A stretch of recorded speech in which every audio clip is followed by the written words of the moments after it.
guys, this is Dormouse03. Welcome back to Mass Effect 1 Legendary Edition. We have just come through the conduit to a partially just demolished Citadel. Like, look at this destruction that the Geth have wrought here. And Saren. And now we have to catch him.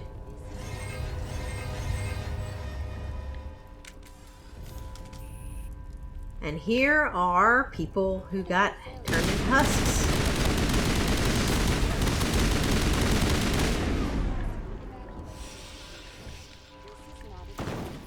I think we're good, Shepard. The Presidium is experiencing severe system malfunctions across the entire level. All non-emergency personnel must evacuate immediately. Give me a rundown of the damage. We have lost all primary power to the level. Environmental controls are not responding. Class 3 fires are burning in sectors 2, 3, 6, and 7. Civilian casualties are high. I am also detecting numerous unauthorized synthetic life forms throughout the station. They are believed to be hostile. Please approach with caution. Come on! We need to stop Saren before it's too late. But wait, there was investigation that we could do. This is not a drill. Critical. The Presidium is experiencing severe system. Whoops. I am also detecting numerous unauthorized synthetic life forms throughout. What happened to the Council? In accordance with standard emergency procedures, the Council has been evacuated to the Destiny Ascension. What about Captain Anderson and Ambassador Udina? What happened to them? I have no information on the status of specific individuals.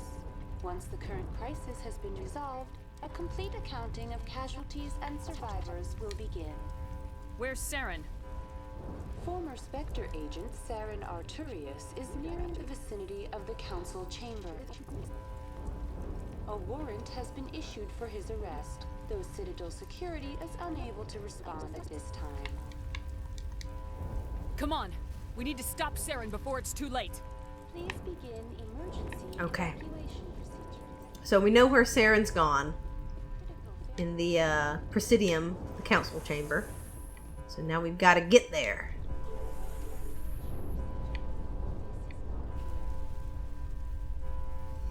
And it makes sense that it's the Council chambers too, because they said way back when that that's where a lot of the Keepers were.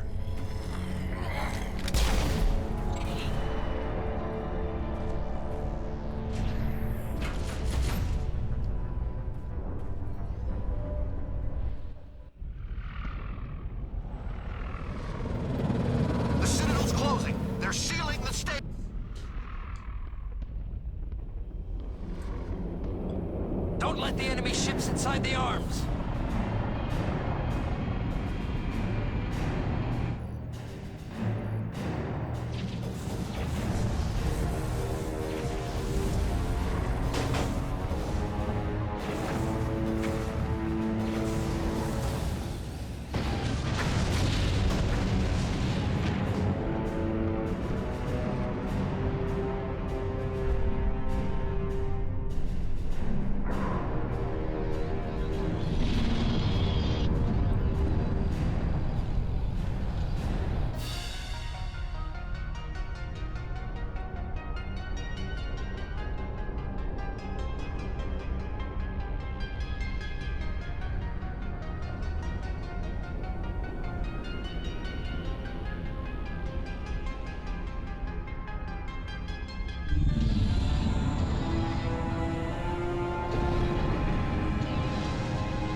boy, those cutscenes are pretty.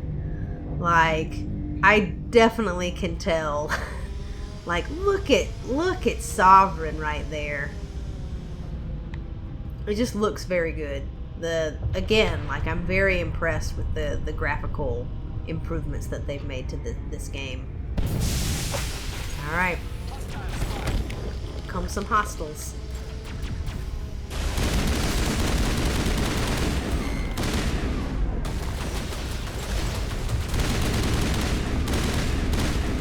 Get out of my way.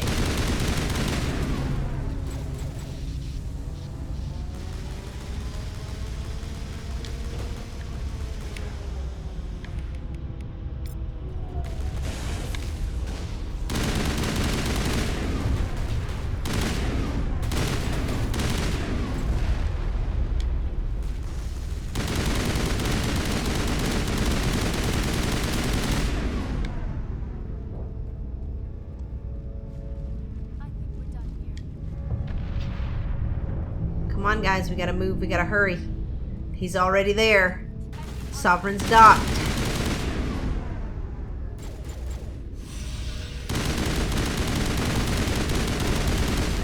Oh boy. Sit down.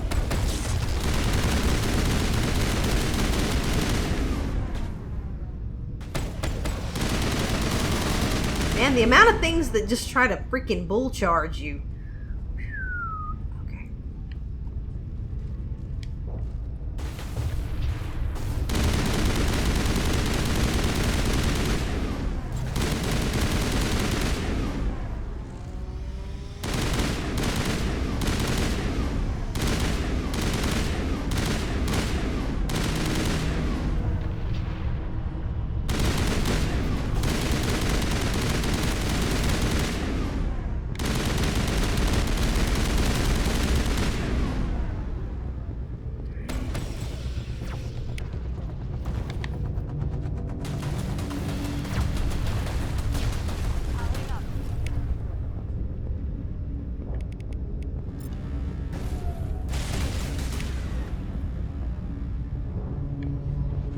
Nice job, Garrus. We were like on the same page there, bud.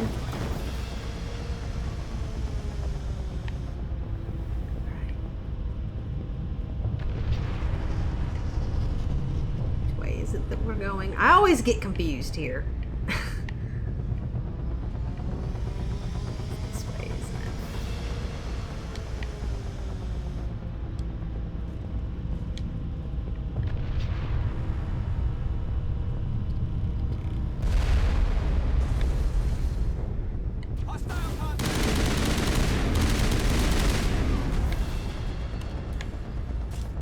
Let's...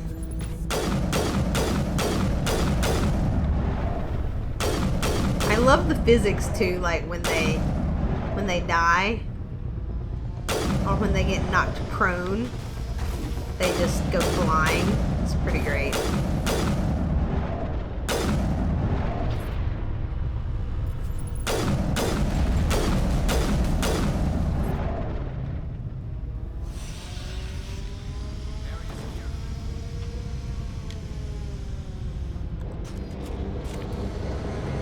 I also love the quiet and like the sound effects here, because it's like it has that sort of undercurrent of the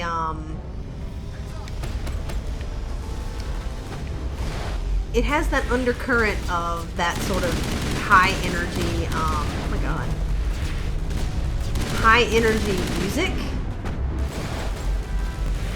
but it's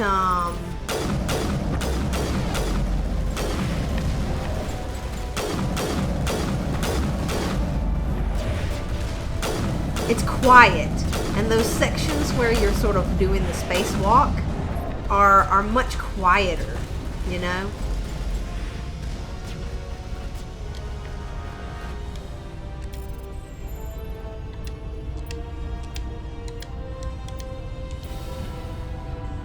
Let's turn on these defenses.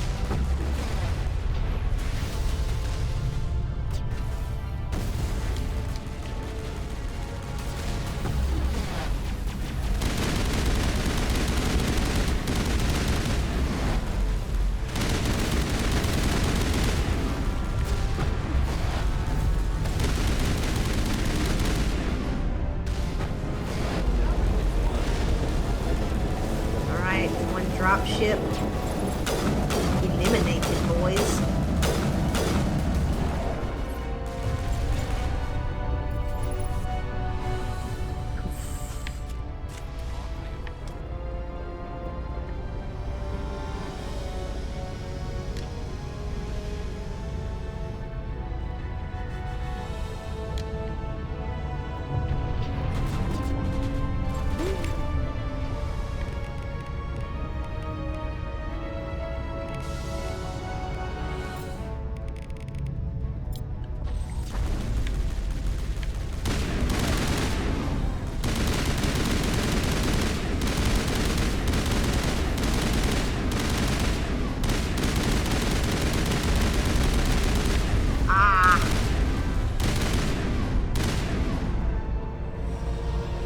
He hit me.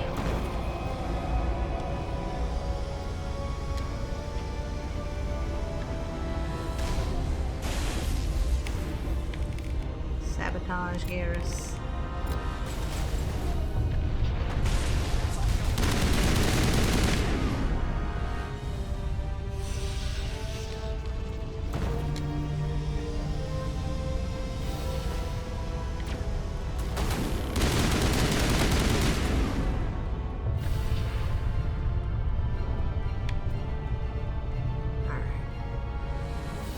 Get in the trenches.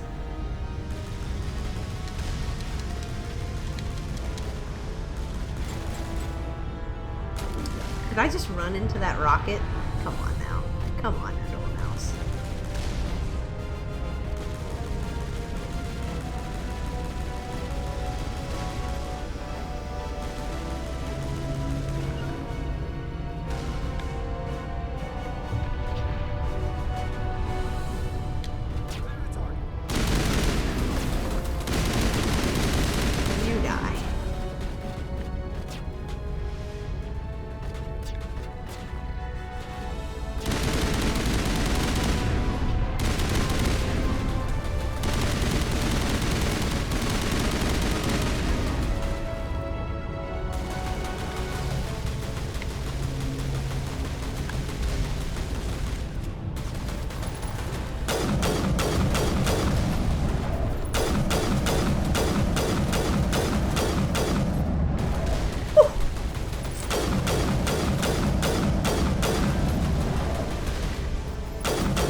Oh, didn't get down. Didn't get down quick enough. I was playing with fire there.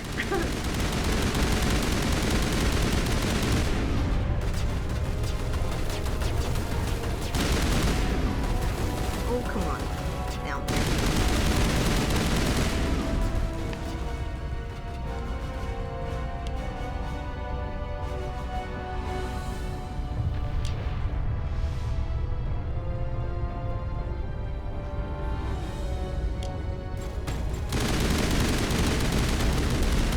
Oh, shit! Jesus.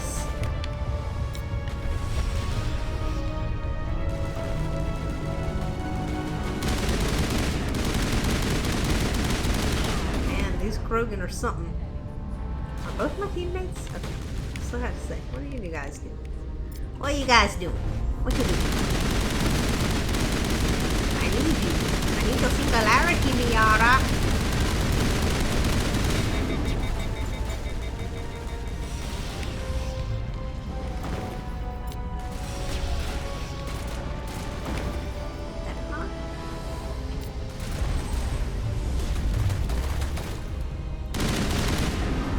Fantastic.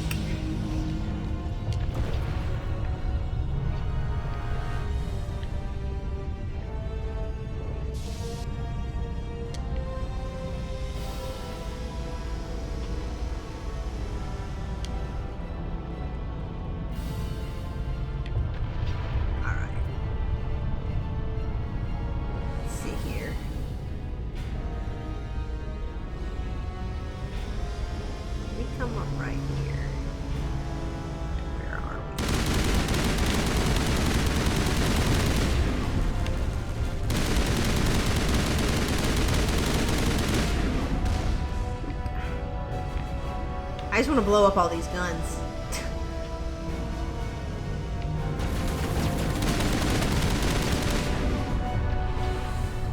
Because they piss me off.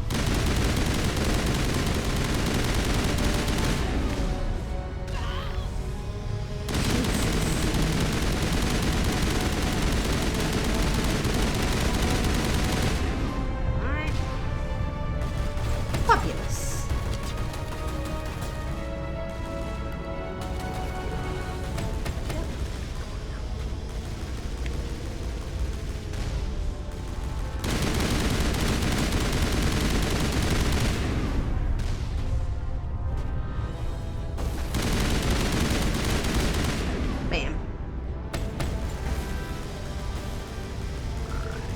Was all of the turrets.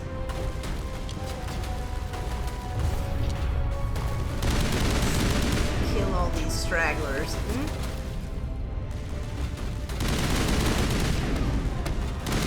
Like, on your insanity run, you should just definitely just run past there and go to the hatch. But I want to murder all of the things. Don't leave anybody left behind to continue to kill people.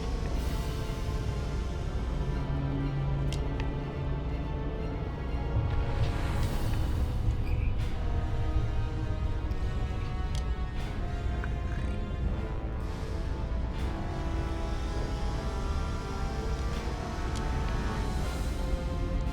Let's go.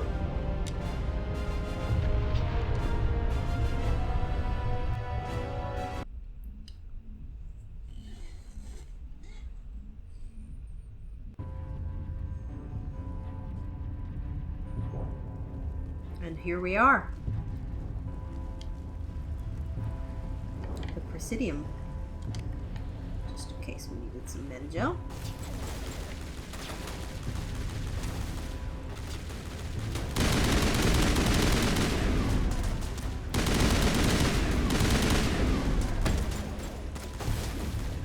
Where are you guys?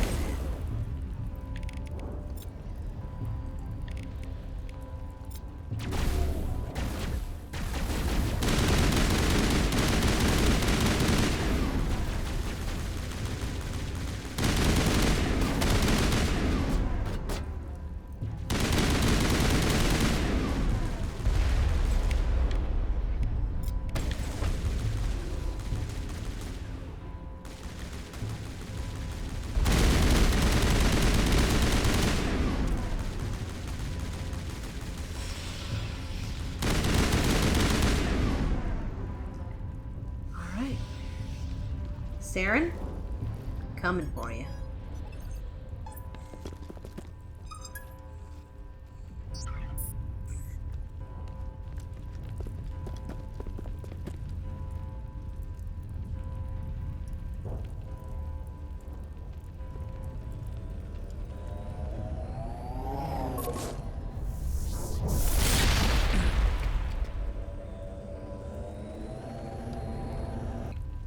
I was afraid you wouldn't make it in time, Shepard.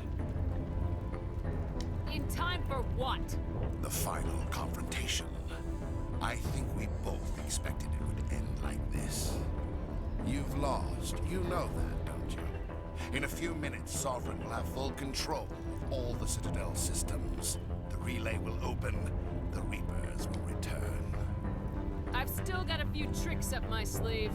You survived our encounter on Vermeer, but I've changed since then. Improved. Sovereign has upgraded me. You let Sovereign implant you? Are you insane? I suppose I should thank you, Shepard. After Vermeer, I couldn't stop thinking about what you said. About Sovereign manipulating me. About indoctrination. The doubts began to eat away at me. Sovereign sensed my hesitation. I was implanted to strengthen my resolve. Now my doubts are gone. I believe in Sovereign completely. I understand that the Reapers need organics. Join us, and Sovereign will find a place for you, too. Sovereign's controlling you through your implants. Don't you see that? The relationship is symbiotic. Organic and machine intertwined. A union of flesh and steel. The strengths of both, the weaknesses of neither. I am a vision of the future, Shepard. The evolution of all organic life. This is our destiny. Join Sovereign and experience a true rebirth. Sovereign hasn't won yet. I can stop it from taking control of the station. Step aside and the invasion will never happen. We can't stop it. Not forever. You saw the visions. You saw what happened to the Protheans. The Reapers are too powerful. Some part of you must still realize this is wrong. You can fight this. Maybe you're right. Maybe there is still a chance for... The implants. Sovereign is too strong. I'm sorry. It is too late for me. It's not over yet. You can still redeem yourself. Goodbye, Shepard. Thank you.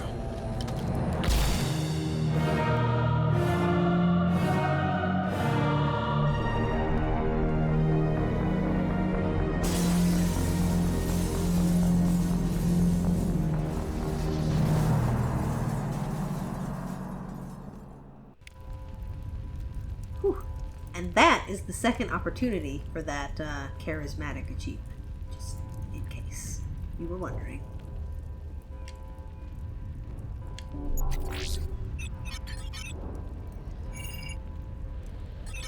Vigil's data file worked. I've got control of all systems. Quick, open the station's arms. Maybe the fleet can take Sovereign down. See if you can open a communications channel. The Destiny Ascension.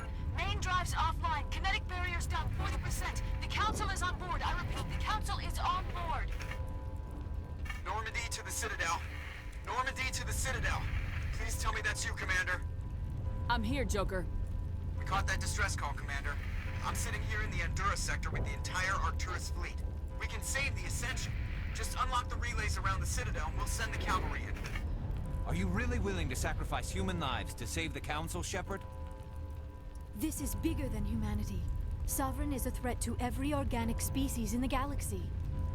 The Council must be sacrificed for the greater good. Don't waste your reinforcements. Hold them back until the Citadel arms open up. Save the human fleet to attack Sovereign. What's the order, Commander? Come in now to save the Ascension, or hold back?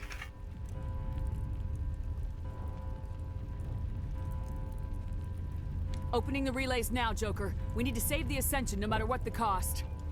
I hope you know what you're doing, Shepard. Alliance ships, move in. Save the Destiny Ascension.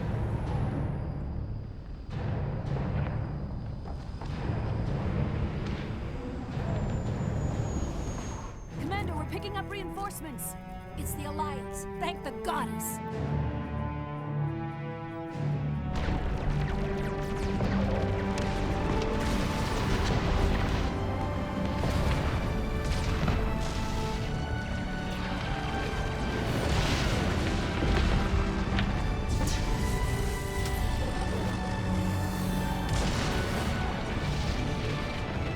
Destiny Ascension, you are all clear. Repeat, you are all clear. The Citadel's opening. All ships move in. Concentrate on Sovereign.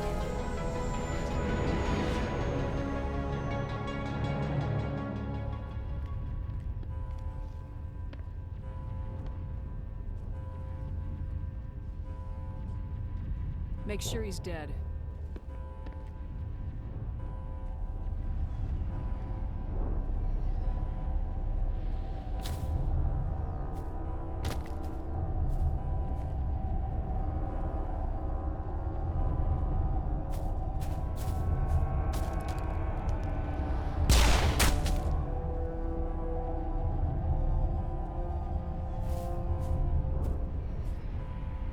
He's dead.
Let's take a second and point out that this is not Saren that we're fighting, even though that boss bar up there says Saren.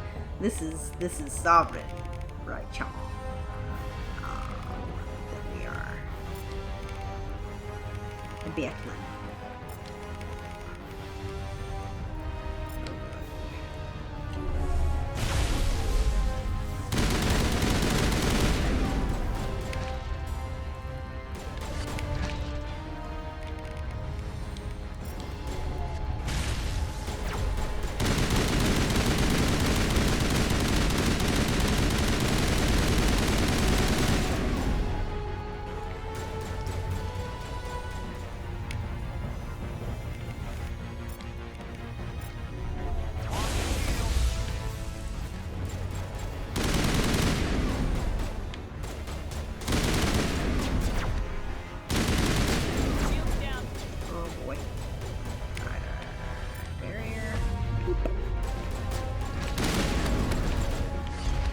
Oh my gosh, the hopping around.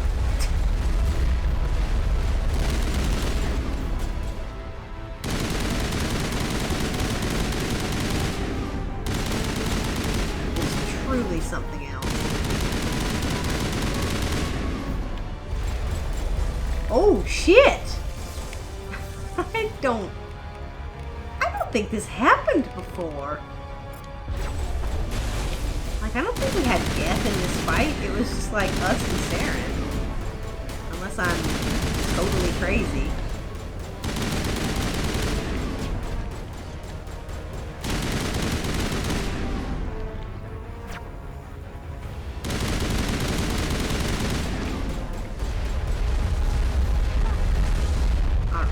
Alright, master.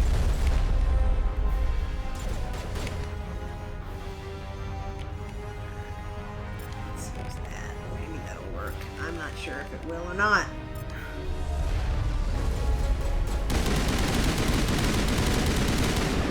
Geth.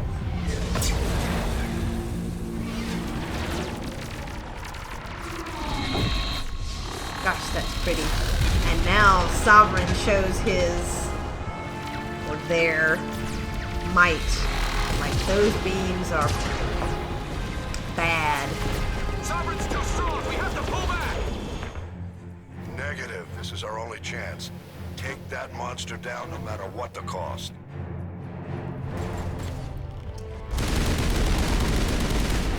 Okay. Excuse me. Let's move.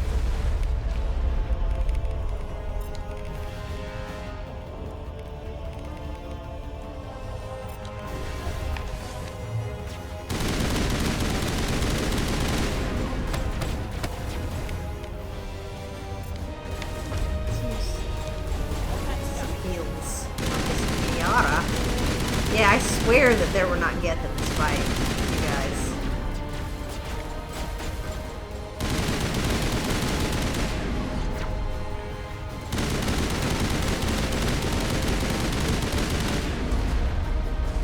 Has he got his shields back? This son of a bitch.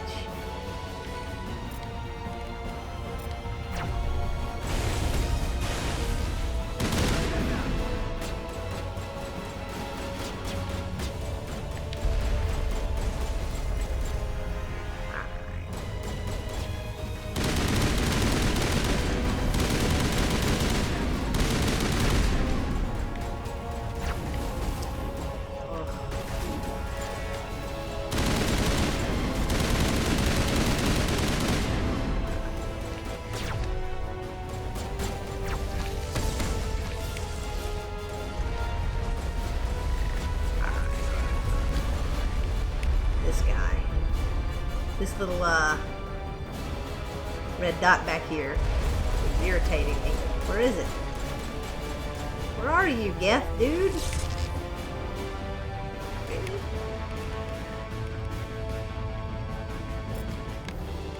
I don't think singularity works on him. Like, I don't think it does.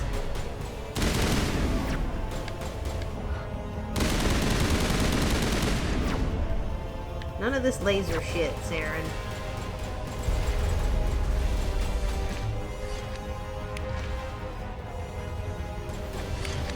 But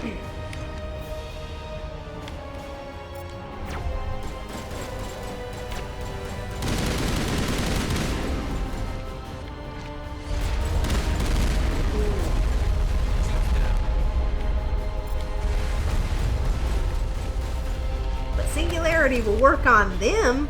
Huh.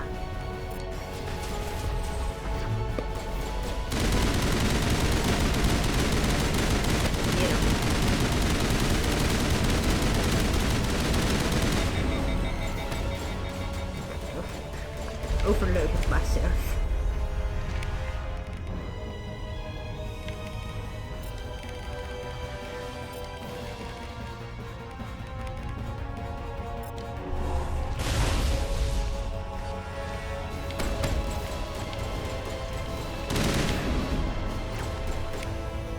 Stop hopping around, you bastard.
Let's try it.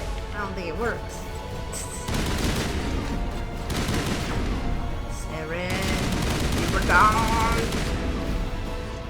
Well, not Saren, Sovereign.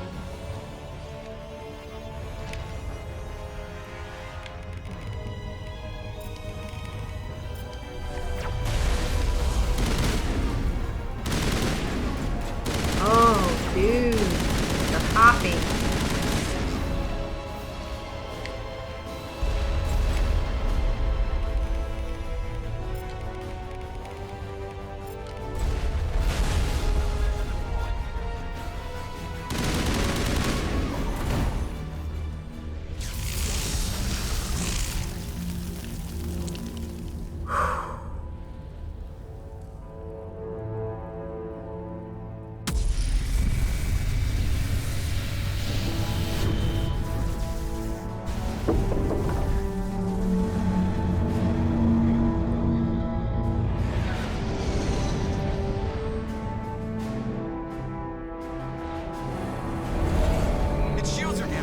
Our chance.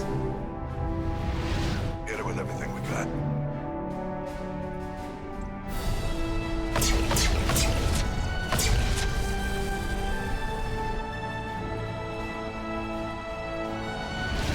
Hard on my flank. We're going in.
Captain Anderson, we found them. They're in here. Take it easy.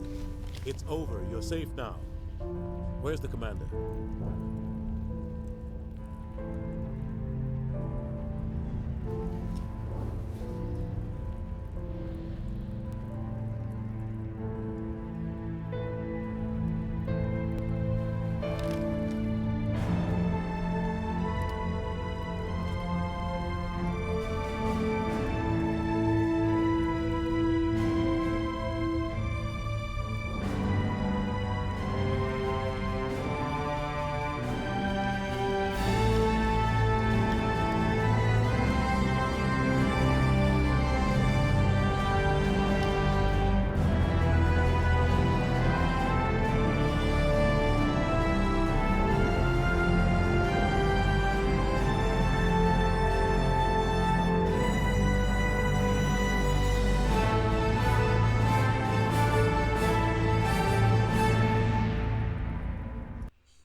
Ambassador, Captain, Commander Shepard.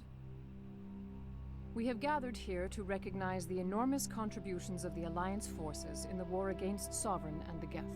Many humans lost their lives in the battle to save the Citadel. Brave and courageous soldiers who willingly gave their lives so that we, the Council, might live. There is no greater sacrifice, and we share your grief over the tragic loss of so many noble men and women.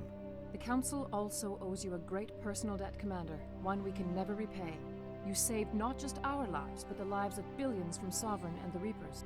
Commander Shepard, your heroic and selfless actions serve as a symbol of everything humanity and the Alliance stand for. And though we cannot bring back those valiant soldiers who gave their lives to save ours, we can honor their memories through our actions. Humanity has shown it is ready to stand as a defender and protector of the galaxy. You have proved you are worthy to join our ranks and serve beside us on the Citadel Council. Counselor, on behalf of humanity and the Alliance, we thank you for this prestigious honor and humbly accept. We will need a list of potential candidates to fill humanity's seat on the Council. Given all that has happened, I am sure your recommendation will carry a great deal of weight, Commander. Do you support any particular candidate?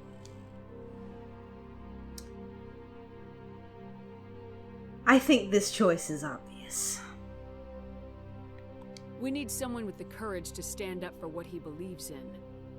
Someone like Captain Anderson. Him? You must be joking. Anderson prefers to let his fists do the talking. Only with you, Ambassador. Only with you. Are you sure about this, Commander? The captain's a soldier, not a politician. I almost forgot about that because it was during a cutscene, so I didn't talk about him punching Utina, but that was a very satisfying moment. We've already got too many politicians on the Citadel. The captain would be perfect for this job. I think it's an inspired choice. The Council would welcome him with open arms, should he accept. I'm honored, Counselor. As humanity's representative, I'll do everything in my power to help the Council rebuild. Sovereign's defeat marks the beginning of a new era for both humanity and the Council. Sovereign was only a vanguard. The Reaper fleet is still coming. Hundreds of ships, maybe thousands. And I'm gonna find some way to stop them.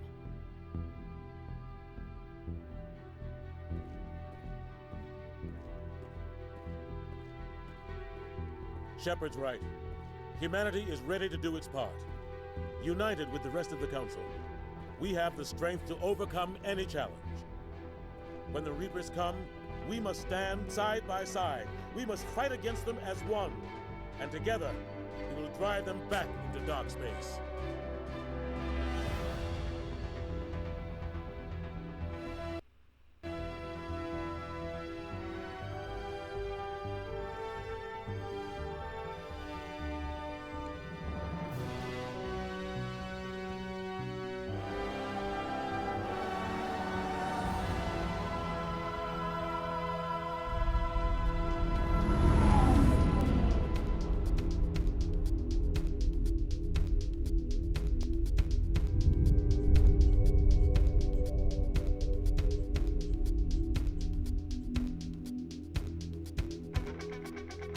Okay. So that's Mass Effect 1, y'all.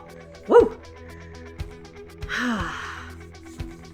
So just a couple of things while we were watching these credits and listening to this awesome song, because I really like the end song there. A couple of things to wrap up this game and thoughts about this game. I wanted to kind of not talk about a lot of stuff while we were going through the end sequences because I don't know, I think it's just got a really nice pace through that, and I didn't want to disturb that with me babbling. I think that this was a great game. Like, the story is so good. It's good in terms of the beginning of a trilogy or the beginning of a series, but it's also good on its own right, you know? It had a nice presentation. You know, you get confronted with a problem and a big bad evil guy. Then you pursue big bad evil guy, defeat his minions, learn more about what he's doing. Then there's the twist where you find out that big bad evil guy is actually not big bad evil guy. He's like the pawn of the big bad evil guy. And so then you pursue both of them. You defeat both in one way or the other. And it sort of, and you win, right? You win. And it's sort of wrapped up very nicely. So it had a really good, like, arc in and of itself, but it also is really great as the opening for the trilogy, right? Because there's a lot of stuff that's left hanging. There's the Reapers, obviously, that are still out there, and we don't know if and when they're coming. How much of the information that we have is, you know, true. It's pieced together from lots of sources that may or may not be reliable. And, you know, it just leaves a lot of question marks, right? There's a lot of things hanging. It sort of has this climactic ending of we're gonna protect the galaxy and stand united and blah, blah, blah.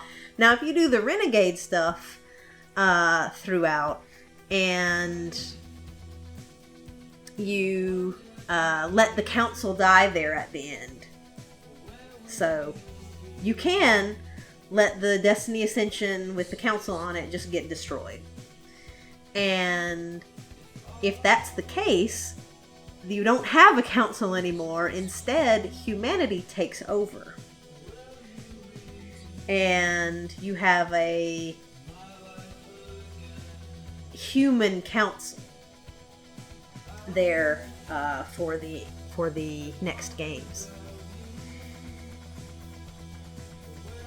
And that's really interesting, you know, like that's interesting how you can go. So you can either, you know, have humanity kind of take charge and be like, humanity will lead us into the war that's coming and we will defeat the Reapers, etc. Or we will work together to defeat the Reapers. And we can overcome any challenge, blah, blah, blah.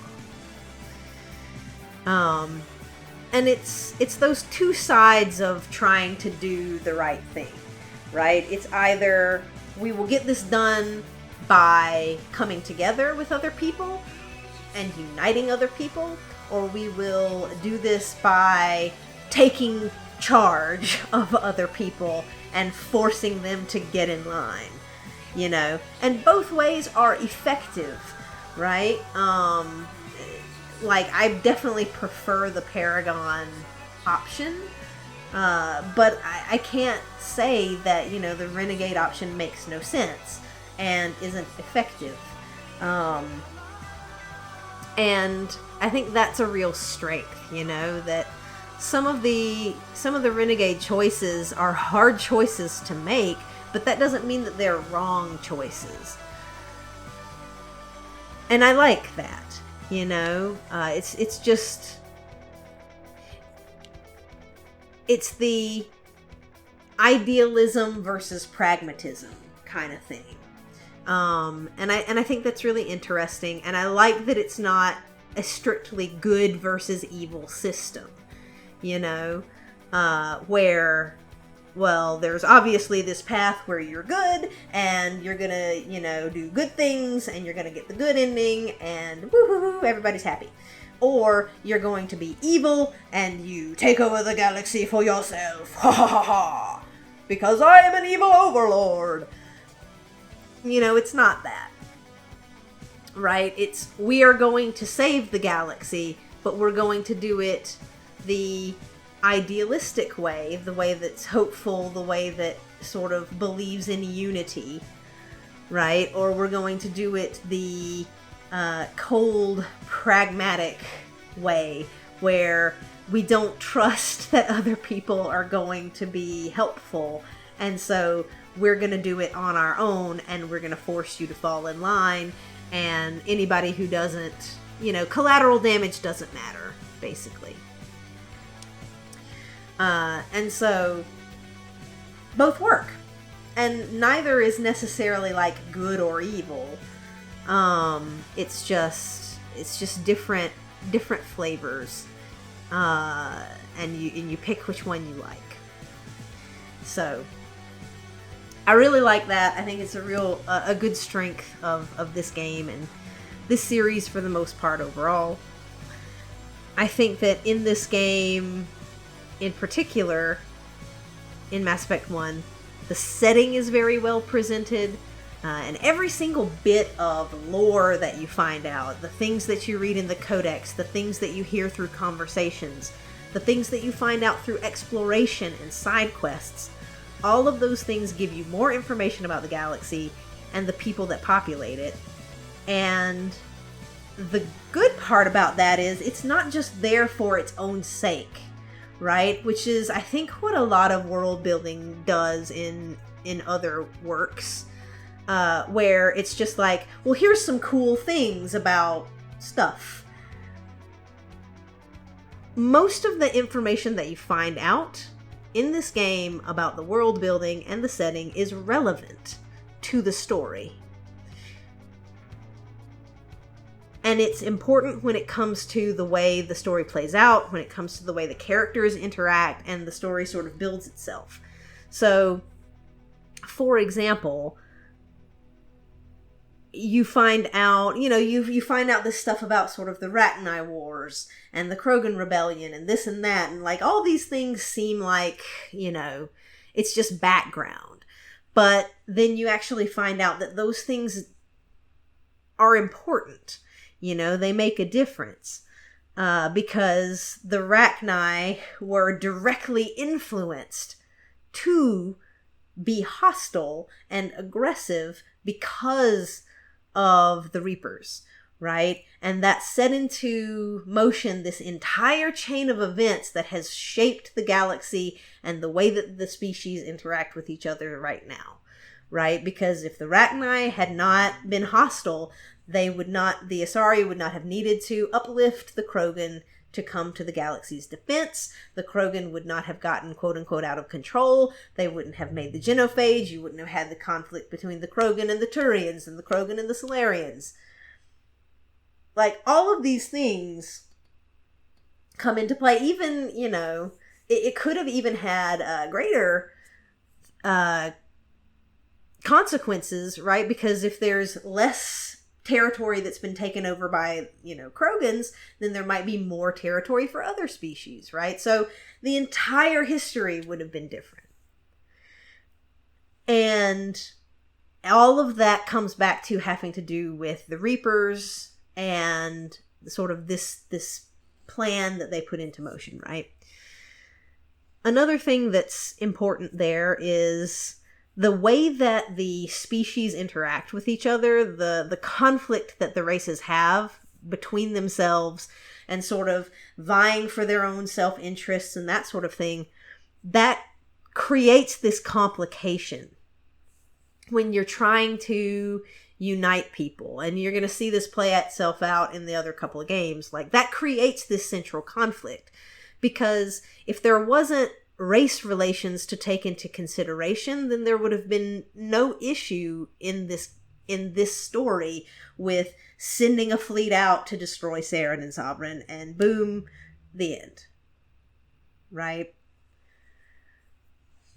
So the relationships between the races and the worlds that sort of is built, and the things that you start to learn are important for the story. It dictates what the characters do. And so it's like the council doesn't just ignore Shepard's warnings because they're stupid, right? Or because the plot demands it.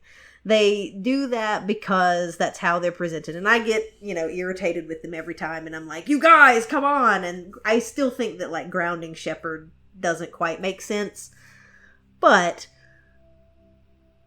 them not taking Shepard's warnings about the Reapers into account does make sense, because that's how they're presented. They take a long time to take action. They are doing everything that they can to maintain peace among different races, different species. They're trying to maintain a delicate balance of the galaxy right now. And so it makes sense that they're not going to be quick to act. Also, humanity is this big question mark at this point. We're the new kids on the block, and they're not sure they can fully trust humans. Humans are really chaotic and sort of quick acting and assertive and, hot-headed in the minds of other species.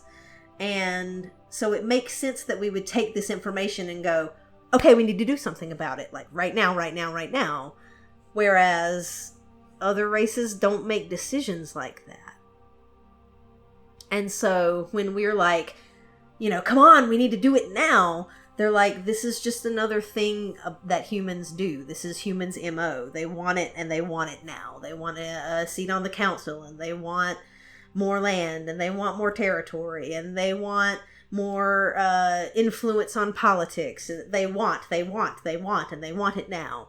And so why would this be any different? Right? So their actions do make sense because of the world that's been set up.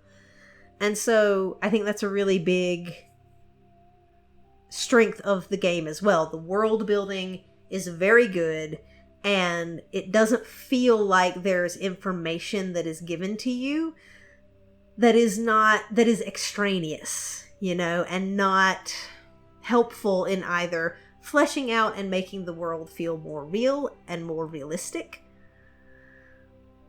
or directly impacting the story and what takes place.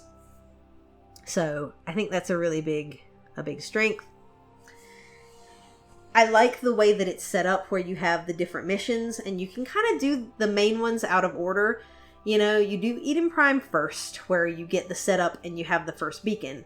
But then you can do Pharos, Therum, Novaria, and Vermeer kind of in different orders, right? And you need to do all of them, though, because the information that you get at each one builds upon the information that you get at the others. And so you are never going to have all the pieces put together in order to find Ilos and get there. Well, know that you need to go there in the first place until you have all those pieces in place. And I think that that's really cool. And it's interesting that you can play back through, and do things in different orders, right? Have different squad members with you. See what they say about things. Take different people with you on the main missions. Pick people up or don't pick people up. You don't have to pick up Garrus. You don't have to pick up Tally. You don't have to pick up Rex. You have to pick up some of them, but you don't have to have them all. You can leave some of them behind.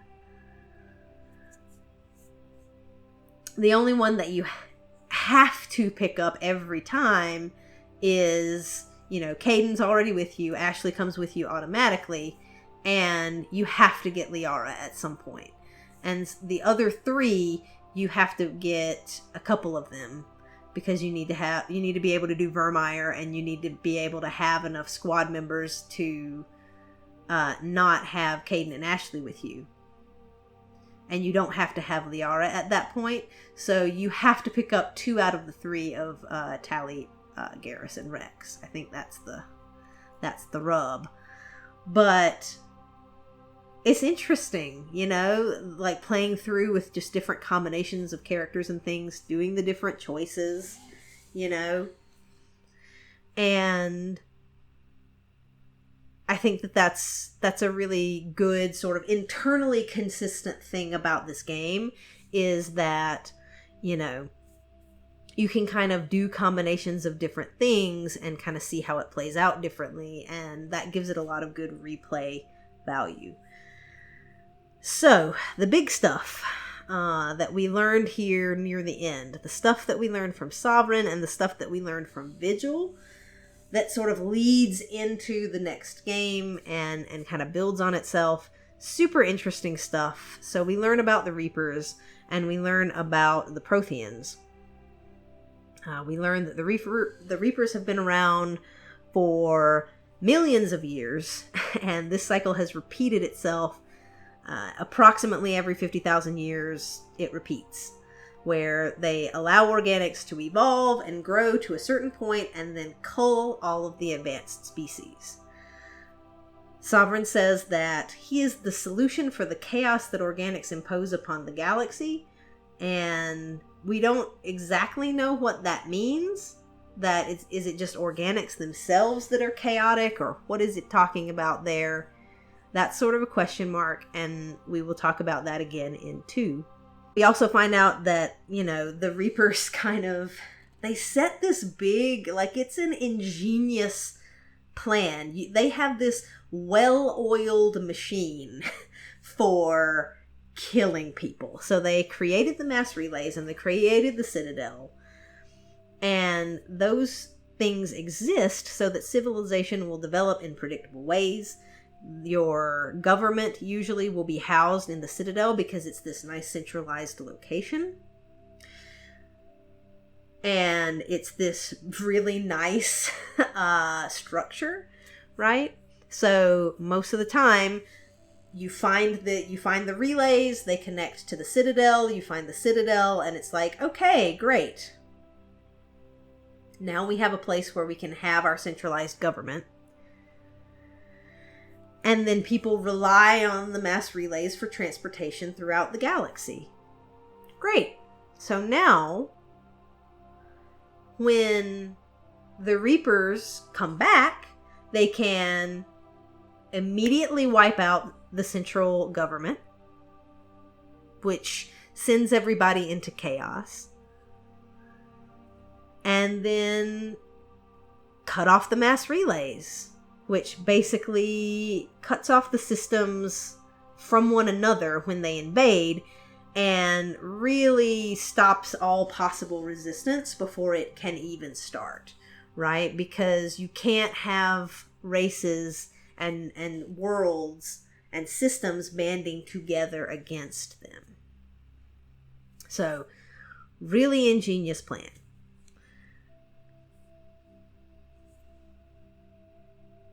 But you also find out that it has this weakness, right? Because it relies on this signal. And Vigil tells us, you know, the Protheans, they got hit this exact way, right? The Reapers came through the relay from dark space, wiped out the people at the Citadel, wiped out the government, and cut off the mass relays, and then spent the next decades picking off people. Because they could take their time. Right? There's no rush. They can just sort of systematically move.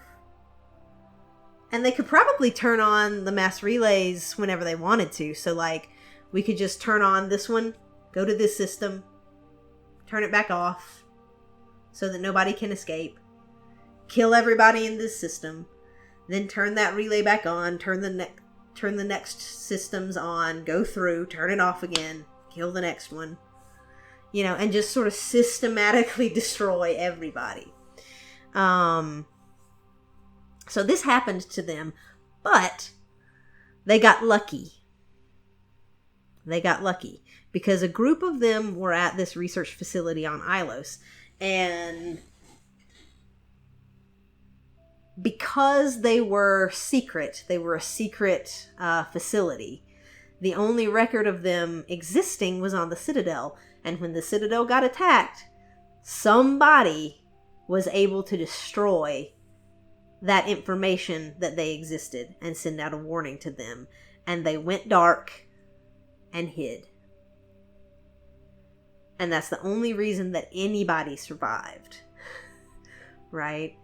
And then they were able to do their thing where they created the back door into the Citadel via the conduit, and they figured out how to hack the signal and alter it so that the Citadel signal and the Keepers are no longer responsive to the Reapers directly, and that gives whoever is coming next a chance.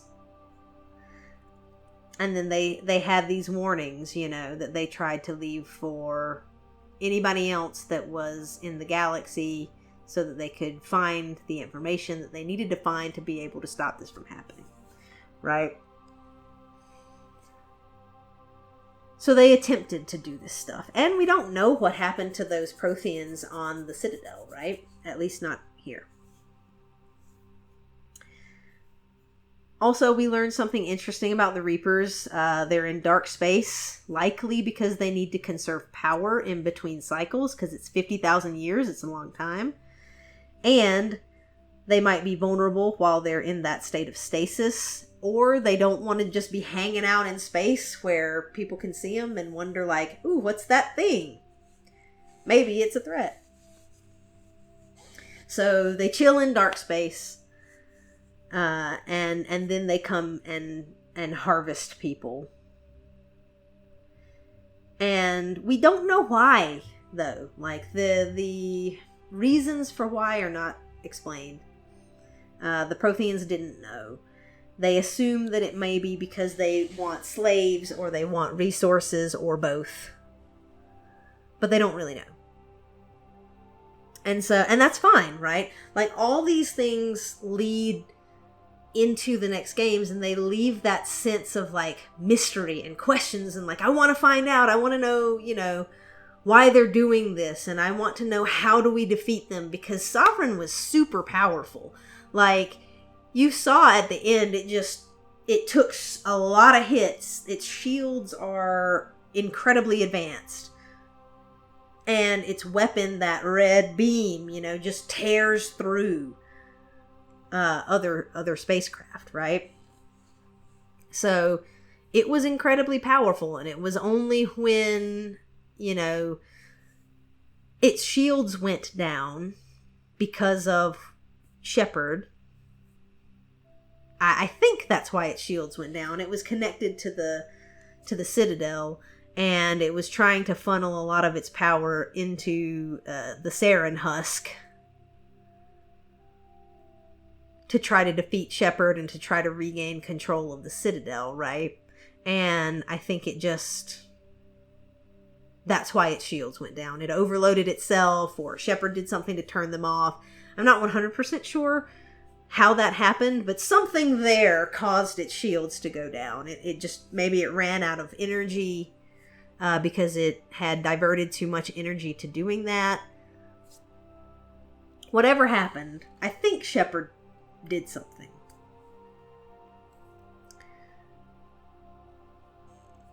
But that's why its shields turned off, and that was the only way that they were able to defeat it. Like, it took a ton of firepower. Or maybe its shields just went off because it had taken so much damage. Like, shields only protect you so much. And one ship versus that many, like, you know, eventually it's going to take enough damage that the shields will go down. So, whatever happened there, I'm not 100% sure. But whatever happened there, the shields went down, they were able to defeat it. So, now imagine hundreds or thousands of those things. And we don't know if there are other ones out there.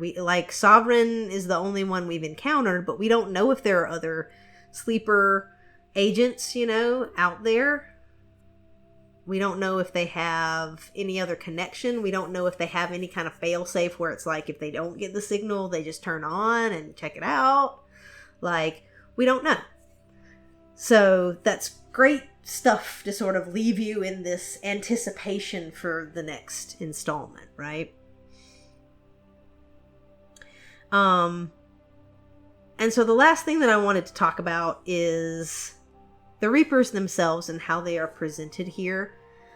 Like I said, they're presented as very, very powerful. Sovereign's really powerful. But they are not presented as these all-knowing, omnipotent, unkillable, unstoppable beings, right? They are very advanced and they are very powerful. But obviously they didn't know everything. They couldn't plan for everything because they did not plan for what happened with the Protheans. And a lot of their tactics rely on giving themselves a grand advantage.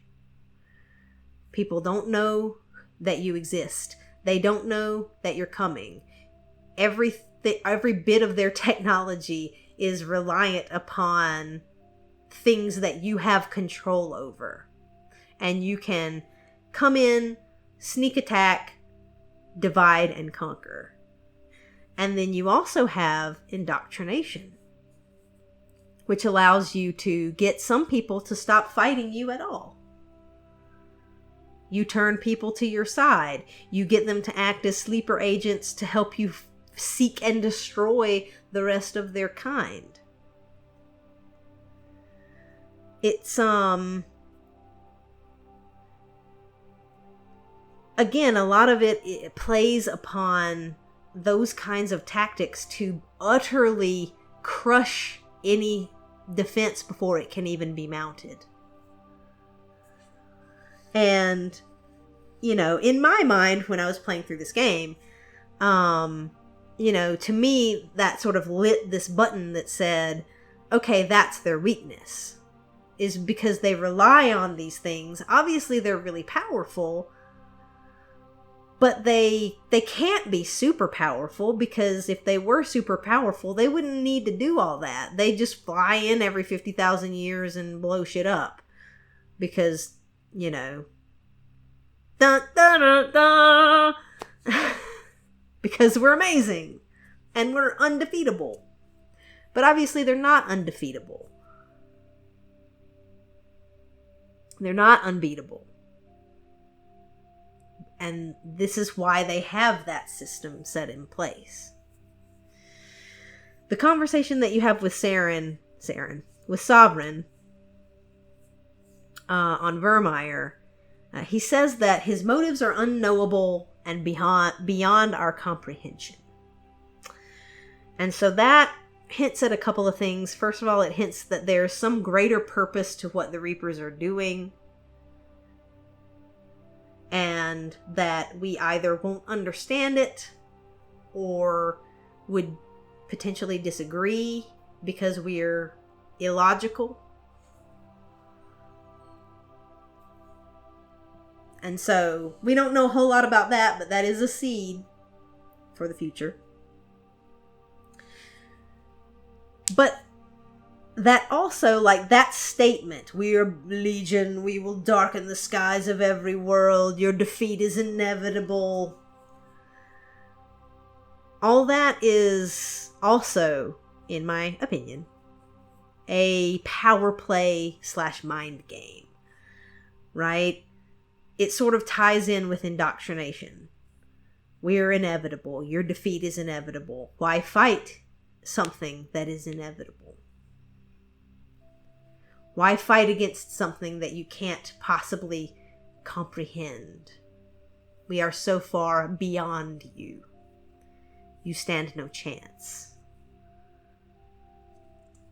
It's way easier to harvest people who have given up, surrendered to the indoctrination.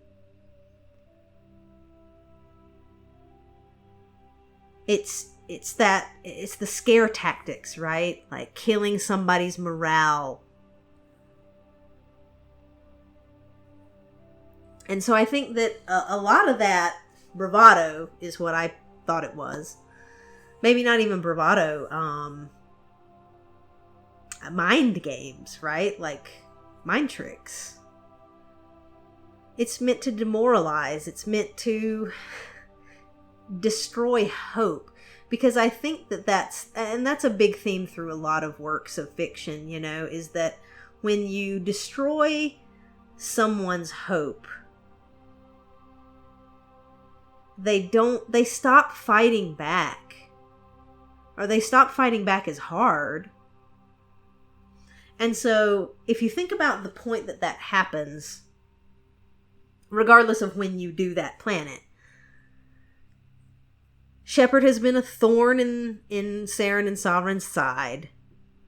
They have the possibility of finding out what they are doing, and they are right on their heels, right? And so I think that statement that you can't comprehend us and we are so far beyond you and your death is inevitable, that stuff is kind of an act of desperation, right? Like they are trying to get you to give up. Because Sovereign is worried that if Shepard isn't taken out or isn't able to, you know, if Shepard is allowed to continue to try to catch them, that Sovereign might not succeed. And then Sovereign and its people might fail. And that to me is cool because it suggests that, like, okay, if we can just get the answers to some of these lingering questions, right? Where are the Reapers? How many of them are there? How do we defeat them? How much time do we have? Let's put our heads together, unite the galaxy, figure out what we need to do, and then start doing it.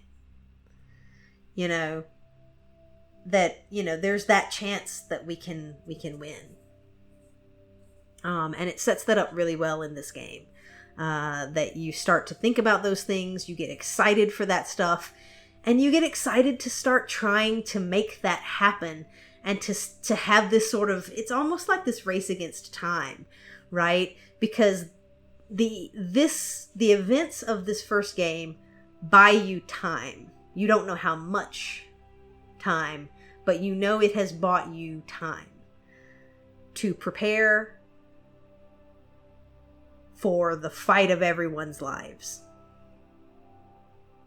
And it sets up the rest of the series, right, as this race between Shepard and the forces that they are amassing and the Reapers and their invasion force, right? And I remember after I finished this game, I was so hyped for that to play out. Like, I can't even tell you, like, the feeling of finishing this game for the first time, I was like, my adrenaline was going. I was so excited, and I could not wait for the next installment to find out what happens and how we can possibly save the galaxy and all of these cool people that we have met along the way. And I'm jazzed.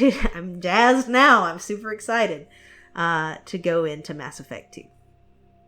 So I hope that you guys have enjoyed this. I know there was a lot of me talking at the end, but that was just kind of the wrap up for this entire first game. I love this game, and playing back through it, I don't know that I can love it anymore because I already love it a whole lot, right? It's like when you really love your cat and then he does something cute and you're like, I didn't know it was possible to love you more. But yeah, I love this game. I love this series. And they aren't perfect. But they're great. And it was a real joy to play back through this game. And I'm going to enjoy playing back through it several more times as I try to get, a guide going for you guys. So I hope that you have enjoyed. I hope you enjoyed my rambly little thoughts. And let me know what you think. If you haven't seen this game before, what do you think of it? Are you going to play it? Have you played it? What choices, do you like? Do you like this kind of renegade options? Do you like the Paragon options? I will talk about this game until the end of time, so I'd love to hear from you guys. Take care of yourselves, and I will see you in Mass Effect 2.